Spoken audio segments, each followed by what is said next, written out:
అన్ని ఏర్పాట్లు చేశారని చెప్పుకోవచ్చు. మనం విజువల్స్లో చూస్తున్నాం సార్. ఇప్పటికే కవితను అరెస్ట్ చేస్తున్నట్లు ప్రకటించిన తర్వాత పిఎంఎల్ యాక్ట్ కిందనే ఆమెను అరెస్ట్ చేస్తున్నట్లు ప్రకటించడం జరిగింది. ఇందులో మనకి వారు ఇచ్చినటువంటి అరెస్ట్ వారెంట్లో కూడా మనం గమనించినట్లయితే under subsection 1 of the section 19 of the prevention of money laundering act 2002 15 of 2003 కింద ఆమెను అరెస్ట్ చేస్తున్నట్లు ప్రకటన చేసినటువంటి పరిస్థితి కూడా స్పష్టంగా కనపడుతుంది. మనం ఒకసారి బీఆర్ఎస్ కార్యకర్తలు కావచ్చు, నాయకులు కూడా పెద్ద సంఖ్యలో ఇక్కడికి చేరుకున్నటువంటి విజువల్స్ మనం చూస్తున్నాం. ఇప్పటికే 8:45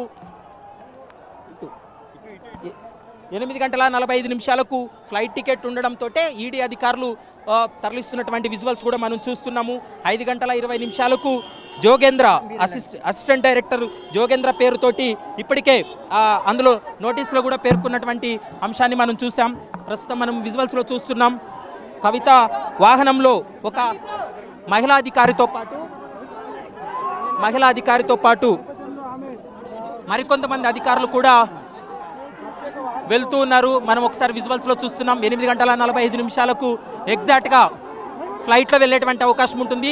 ఇప్పటి వరకు మీరు అన్నట్లుగా 24 గంటల సమయం ఉంది. అంటే 5:20 అరెస్ట్ ప్రకటించారు కాబట్టి కొద్ది సైడ్ 5:20 వరకు కూడా టైం ఉంది కాబట్టి రేపు మధ్యాహ్నం తర్వాతనే కవితను ఢిల్లీలో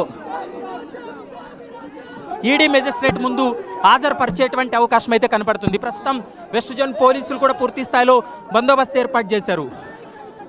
ఒకవేళ 24 గంటలు దాటితే ఇదే ఇక్కడ ఉన్నటువంటి ఈడీ న్యాయస్థానం ముందే హాజరుపరిచేటువంటి అవకాశం ఉంటుంది. ఇంకా టైం ఉంది.